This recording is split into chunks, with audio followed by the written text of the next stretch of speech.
he killed people and then he turned them into chashibao. Let's not say that. Do you have any idea what that is? It's kimchi brine. Ooh. Ooh.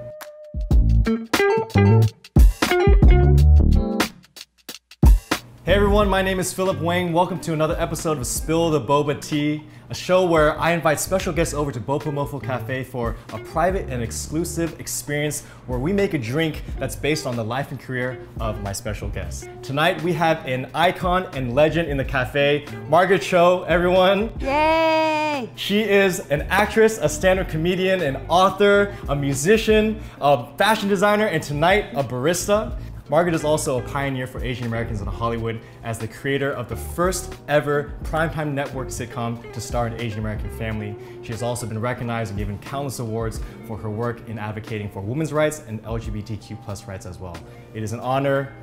I'm inspired and I'm super nervous to be sitting in your presence right now, Margaret. I'm so honored, thank you. Do you know anything about this show? Did you do any type of research? I did some research and I just was like, I wonder what kind of drink it's gonna be like. Don't look at the ingredients yet.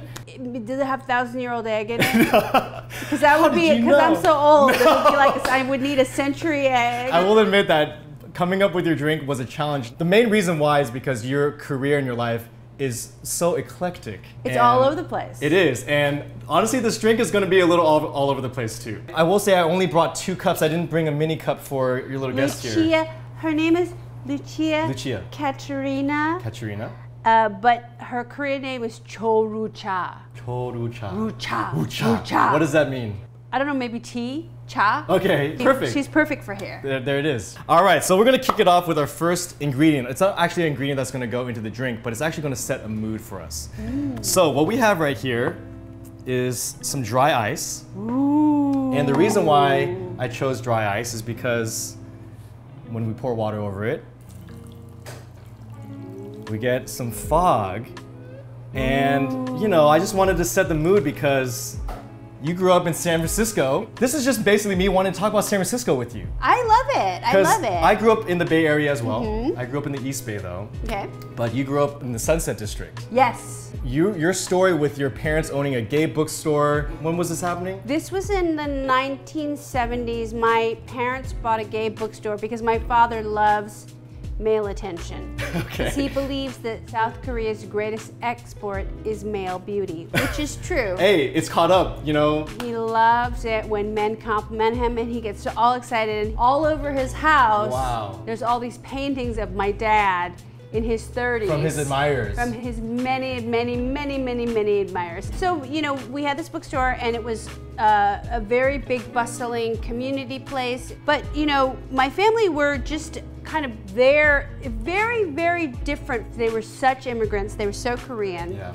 So different to have a business like that. Sounds like you had to grow up very quickly too. Sort of. My father kind of pushed me to ask all of the people that work for him about art and music and fashion and photography and to find out about what life was really about. Yeah. From all of these young men who were working for Harvey Milk, who were going out and doing drag, who were getting dressed up in leather and going on motorcycles, which my dad would let me go on motorcycles with leather daddies. Okay, because the stereotype is that Asian parents are super strict. Why do you think your parents were so different?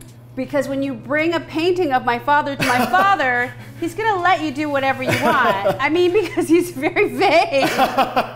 It's very funny, but it's very indicative of the idea that my parents were kind of very independent thinkers, which I think in their class, in their generation of like Koreans, you know, was very unusual. Yeah, no, and obviously it trickled down into their child. And I guess so, yeah, I think so. A little bit. I was gonna ask, like, you know, what is the most favorite touristy thing? And then what is your most favorite, like, no one knows this thing about San Francisco? My favorite touristy thing actually is probably Chinatown, which isn't that touristy, but I do love just going to get dim sum in some of these crowded places and just walking around. Yeah. I love a Chinese bakery. What's your go-to thing at the bakery?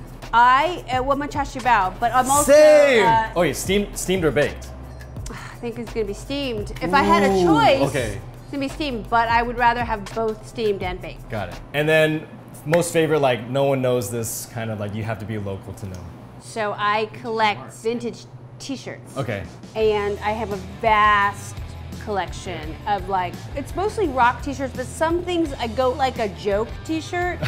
So I go to these very specialized vintage clothing marts that are just designed just for t-shirt collectors, and it's real dorky. Oh. So it's kind of like, you know how people are sneakerheads? Okay. There's people who are t-shirt heads, which wow. I didn't know that. very into. There are things that have been worn by people. They have the stains of people from armpit stains and blood wow. and like ketchup, and I think it's a really beautiful collection. Yeah. So that's like, San Francisco is like the best place to go for those specific kinds of collectors things. So that's why I go. Got it. Okay, I'm gonna try to ask you for the hookup next time of where to go. On to our next ingredient. So we have some cucumber juice and some mint. Yummy. So the reason why I have these two ingredients is because I watched the pilot of All American Girl. All American Girl, if you guys don't know, is a sitcom that Margaret created in the 90s, and it was the first ever primetime network sitcom to star an Asian American family. And I watched the pilot, and you worked at like a skincare center or like in the mall. Right. Yeah, you're giving out you know, perfume samples, talking about a skin computer, and you know what, cucumbers are very good for the skin. That's true. I know it's a little bit of a stretch, but that's how we got here. I think that's how great. we got here. I think that's great. Before we talk about All American Girl, let's do this first. Why don't you pick out just a couple sprigs of mint? So we're gonna muddle this first. All right, here you can go first. I'll open that for you. All right, we're gonna pour 350 cc's of the cucumber juice. All right, there it goes. Smells great. It smells delicious. So yeah, there's so much to talk about with this show. You know, I think a lot of people that might be watching maybe weren't even around in the 90s. Oh yeah. And I think it's so important for us to understand like the landscape of entertainment at the time and how different it is from today or even just like 5 years ago. I mean, I know this is a very broad question, but you know, how did that show even come about at that time? Well, there was a lot of comedians that were getting their own TV shows and becoming very successful from them. You know, Seinfeld, of course, and Tim Allen, and they were looking for a comedian who was different. And I was doing stand-up comedy, and so that was perfect for me. So they developed a show around my stand-up comedy, which didn't really work because my stand-up comedy also is very adult and very raunchy, but they didn't know how to make that work for like kid growing up in a Korean household. So it was like, how do you make that happen? And it was very much this weird thing. Like I look back and I think, well, I think television then couldn't have supported our show the way that I would have done it as a comedian. Totally, yeah. You know, I was able to do specials on cable and stuff. Right. But they didn't necessarily really have television shows like that yet. So it was only on network, you had to kind of water it down, but you were also pretty young even when you did get to do the show. Yeah. Because there weren't that many, you know, Asian projects that were out there. It seems like to go from nothing to here's an entire show, that's a lot of pressure. It was a huge amount of pressure, but also it was like there was no idea of like Asian American anything. Yeah. You know, and that was even a new subject to broach for people. Right. But it was emerging. You know, we had a magazine called Giant Robot, which was very important and very crucial to sort of our understanding of who we are, getting to understand ourselves as a community and like a young community. It was really a different time. Yeah, and from what I've heard and talked about with peers too, it was also met with a lot of resistance from this emerging community that was still trying to find its identity. Oh yeah, but it was timing because the show premiered fall after the LA riots. Oh my God. So it was the first time Koreans had seen themselves after their rooftops with the rifles. Oh my God, yeah. So they were so alarmed, and then, you know, all of these like muksanim, you know, like pastors were watching my stand-up comedy. Oh God. Oh God. So it was upsetting for a lot of the older Korean community who were like, we don't understand what this is about. Yeah. They were scared, unfortunately. But what was great was all their kids saw it, and they were so thrilled because it was the first time they got to see Asian Americans on television, which is really incredible. Hearing you kind of like recap how it was, and it really does sound like it was too soon for its time, or like it was ahead of it so far. Totally. Ahead, right? Imagine if it were to come out now. Like, is this something where at the time, that community just wasn't connected yet? We didn't have the way to galvanize. Is that kind of like what was kind of against it? Well, I think it was more like there was a community that was here that had very much still identified with being from their country of origin. So they didn't necessarily completely identify with being Asian American. Yeah, their kids definitely felt Asian American, right. but the adults were sort of making those decisions. So it was a weird kind of balance of like culture but also generation. It was such a different time because we were totally invisible in the world. I mean, I guess so. It took over 20 years for the next family with Fresh Off the Boat. How does it feel to see it, like, kind of just the seed that you planted way back then to kind of sprout? It's great. It's great. I want to see more. I think it's really exciting. You know, it's just like society catching up to realize like we have to create our own work. If I look back, I was like, oh, well, my greatest achievement was really to influence a whole generation of people to go and do it, which is really awesome. So I'm very proud of that. And you definitely have, and you're still doing it, recapping your career. There's so much. I actually had to like take notes because I was like, there's just too much. There's honestly like so much to talk about. We can make a flight of drinks for you. I love it. But the next ingredient is actually some honeydew syrup. Ooh, chame. Yes, so this is actually, you know, made from real honeydew. And the reason why I chose honeydew is because, did you know that honeydew melons are what tattoo artists practice on? I did not know that. I did not know that either until I Wikipedia'd it. You obviously have a ton of tattoos. I do. And I was gonna ask, just what is your favorite tattoo or what is your most meaningful tattoo? I think the first ones that I have, which are the ones on my stomach and my back, which is like I have like 15 snakes on me. And then I have 2 very large chrysanthemums and peonies. It's Japanese style. So it was done by Ed Hardy. Oh my God. So those are my favorite. How old were you when you got your first ones? 30? Okay, so Yeah. you're relatively new to, like, you know, it wasn't like a teenage kind of like thing. But I mean, you know, to me it's sort of like been a while. I mean, I'm 52, so it's been a while.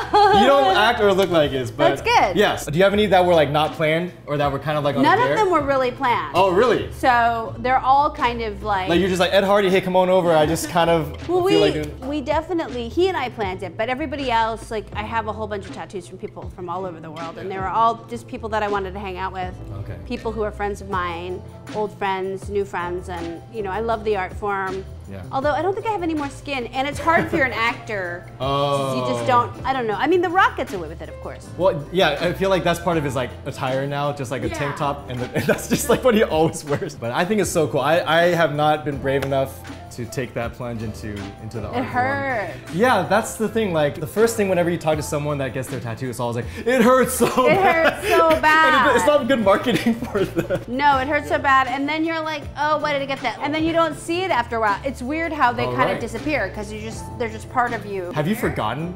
Totally forgot. With that said, we're gonna put some of this honeydew syrup into this mixture. So it's gonna be 1 ounce of honeydew. All right, it's right in. This is beautiful. It's so green. All right, so we got the honeydew in there. We know all about your favorite tattoos. Time for our next ingredient to be brought out. The next ingredient is, do you have any idea what that is? Can you smell it now? Lychee? No, it's kimchi brine. Oh, yummy. Yeah. So that's great. So, a little spice. Yes, a little bit of spice. The reason why I chose kimchi brine, which, like you said, we could just drink this by itself. So good. It's just cabbage, water, gochugaru, salt. You know, I wanted to bring in an ingredient that was a little, you know, kind of change things up a little bit. Delicious. And also because you are and have been very proud of your Korean heritage from the beginning of your career. And I think that's amazing because I think in Hollywood, it's very difficult. You know, you talk to a lot of actors who felt like they had to hide it or that they didn't really accept it until like later on, but you've been there. And I think that's really cool because I relate to that as well. You know, I think it's great to have that pride. So I gotta ask you, right now, like how you is taking over the world. It's not a Korean wave to you, you've been on that wave. I gotta ask, like, what are you watching? Do you watch the K-dramas? I do. I love Vincenzo. I loved Sweet Home. I'm on Penthouse 3. Man, making some missteps, Penthouse 3. How do you feel about this wave, you know, or like, is it something that you've been waiting to happen? I love it. I've been watching movies and television from Asia since the 90s. Like my favorite movies were like Hong Kong movies with like Chow Yun-fat and John Woo movies, you know, because we never saw ourselves in American And the only stuff. way to watch it was to go to the Asian like video stores. Yeah, and then, you know, I loved like all of the Hong Kong like category 3 movies, like all the horror is really crazy. My favorite is The Untold Story. I can't do horror either. Yeah, if you like Chashibao, you can't watch. Yeah, probably Can't not. watch Untold Story. Yeah. Well, Untold Story is about a murderer who had a restaurant. He killed people and then he turned them into Chashibao. Let's not say that bad mojo here. No, it's delicious. The reason horror is so popular is because the summer is so hot and humid in Asia that the way that they cool off is to go to scary movies. Because they get chills. Wait, the correlation, wait, sorry. So like they'll get the literal chills. The goosebumps. The goosebumps. You get chills from like watching a scary movie and that proxy of air conditioning. That's very, you know, efficient and very economical. It's very Asian. Yeah, we will not get an air conditioner, but we will go get that VCD right now. We'll just be scared. Yeah, and any favorite artists, music artists that you like? I love BTS. You know, they did a big like live streaming event with their fans. It was just so like beautiful. You are ARMY. You were there at the event. Oh yeah, I'm like 5-star general. BTS ARMY. Love ITZY. Okay. I'm a Blink. I love Blackpink. All right, so you're on that current wave right now. What about the old school ones? I mean, for me, it's like all about trot and like, I mean, old school's like Super Junior. Yeah, yeah. You know, all HOT. that. I'm talking HOT. Yeah, Big Bang, obviously. Too. I love, and then I love Girls' Generation. Like, I love all of the different waves of K-pop. So now we're at our final step before we combine everything. And what I wanted to do is actually prepare the cup that we're going to pour this in. So we have these colored sprinkles, purple, blue, and fuchsia pink. And the reason why I chose these colors are because these are the colors of the bisexual flag. Yay! And I definitely wanted to talk to you about, you know, your journey and your experiences and your advocacy for the queer community. And I guess, like, you know, the fact that you've been doing it for so long, what kind of keeps you driven to continue speaking up and I guess, yeah, being that inspiration for them? Well, I think it's really important, and we still have a lot of anti-trans legislation out there that people are trying to ban trans kids. Like, it's a very terrifying future that we have if we're like thinking about like trans kids being a threat. You know, it's like a very strange way to attack our community, and so it's very sad and it's really frightening. So we need to keep on being very vocal and being very active in fighting against this kind of bigotry and discrimination. So it's very important. Another thing too that I was just reading about it, like even the word bisexual is a word that you kind of have wrestled with yourself in terms of. Yeah, I don't like the term because it really seems to you know, refer to the fact that there may only be two genders, which I think is wrong as well, because I know a lot of people who identify as non-binary. Right. You know, it's a binary look at a binary word, which we don't need, but at the same time, we do need something. Right. So I think you know, it's a problematic word. I see what you're saying. I think in a lot of communities, and even just, you know, just speaking of like the Asian American community, there's things where like, if we were to be really picky, yeah, we probably wouldn't have that, or we wouldn't do that, but we understand in the greater picture, it's kind of necessary for the, It's like microwave rice. You know, even though we should wash it and soak it, it's still pretty good. The Korean brands only though. Otogi, I feel like only the good. Koreans, like, they really mastered good. it somehow, the technology. It's so good. I don't know how you guys did it. All right, so we're gonna make this rim. We have to make it like basically the lines of the sugar on the plate. All right, so I'm guessing you've done sugar rims before? No, never. Okay, cool. Let's do it. Then that makes me very excited. We're doing things that Margaret hasn't done before. We're gonna take a lime, and we're just gonna put the juice around the rim. Oh my God, please work, please work, please work. Hey! Oh, that's beautiful. Hey, that actually looks pretty nice. Yeah, it looks really nice. All right, cool. so same thing. So just try to go straight down and then like try to get it all around. Hey, not bad. Beautiful. I like it, I like it. All right, time to combine it all. Combine the melon and the cucumber with the kimchi brine. We're gonna put 1 ounce at the bottom of this cup. That's what we're going here for. Are you ready? So we're just gonna pour right over. Oh, see, look at that beautiful gradient. Oh yeah, that's beautiful. To top this off, we're gonna put some actual honeydew and of course, some boba balls. We're ready for you. We're just gonna put it actually on the top Usually the toppings go on the bottom, but I just thought, you know, I feel like Margaret, she does things her own way. Yeah. We're gonna do things a little different. This is so beautiful. Also on the top. Oh, I love it. All right. And this, my friends, is, I should have thought of a name. Last time I tried naming a drink, we almost got pulled off YouTube. Ross's Jacked Milk. I don't like the sound of that at all. Jackfruit. It's because it's jackfruit. Right, what do you want to name this? The Cho Chug. The Cho Chug. Dude. Yay. That's really good. I like that a lot. All right, we got the bi-flag sugar rim. We got kimchi brine as a base. We got a cucumber melon water juice and melon bits in there. There's a lot going on here, but I think that's representative of you, Margaret, because love you it. got a lot going on, but it's Yeah. also very beautiful as you are as well. I love it. Thank you. How it tastes though, I can't guarantee. Well, we'll taste it and we'll see. All right, so what we're gonna do is we're gonna mix it up. That's good. Look at how it changed color. Okay, time to try the Cho Chug. Oh, very refreshing. Yo, that's really interesting. Really interesting. The kimchi actually plays. It works. You get a little bit of that heat in the back. You know what's interesting? It's just the colors throw me off. You're right, because it's like, you wouldn't expect this flavor to come out of. Yeah, because the color is so like, it's like such a beautiful like green tea, like celadon, and a very earthy taste. That kind of works. I think we might have been the first people to ever do kimchi boba. You know what it tastes like? Cucumber kimchi. Oh yeah, wait, like the panchan? Yeah, Yes. Ooh, I think we did something special here. it's really good. Well, cheers, Margaret. Cheers, thank you. Thank you for the Cho Cho Chug. Thank you for hanging out at Bopa Mofo. Congratulations on everything you're doing these days and still to come. I can't wait to see, and you're such an inspiration, so really appreciate you being here tonight. Thank you, I appreciate this. This is wonderful. Watch my movie, Good on Paper. It's out on Netflix now. Pairs perfectly with the Cho Cho Chug. We gave you all the ingredients, the list to make it at home. So tag Margaret with your reaction. I'll make this at home with my own kimchi brine. Yeah. All right, thanks everyone.